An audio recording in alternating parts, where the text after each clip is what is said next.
పాట అది చేసి 2 సంవత్సరాలు అయితాంది. ఆ! దాన్ని సినిమాలకే అని అనుకోని ఆయనతో చేసినాం. మా బాపు కళాకారుడు. ఆ!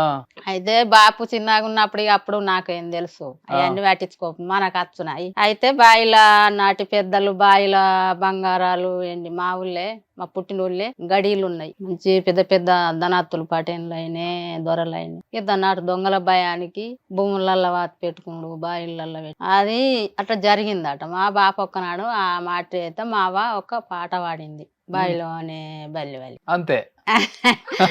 అయితే ఆ పాట బల్లి వలికితే ఏమైతదిరా బల్లి వలుకుతా అంటే మా బాపు ఒక్కనాడు అన్నాడు, బల్లి వలికితే శుభం అయితది బిడ్డ అని అన్నాడు. హ్మ్. అయితే శుభం అంటే ఇక తోడంగా బాగేండ్లకు తీసే వరకల్లా ఈ తోడిన కొద్దిగా బల్లి చిట చిట అననే బట్టి హ్మ్. ఇక చిట చిట అన్న వాళ్ళే అన్న బండసరం శీలలు వదులుతాయి. బాయిలోనే బల్లి వలికే బాయిలోనే బల్లి వలికే బండసారం శీలలు వదిలే బాయిలోనే ఓకే.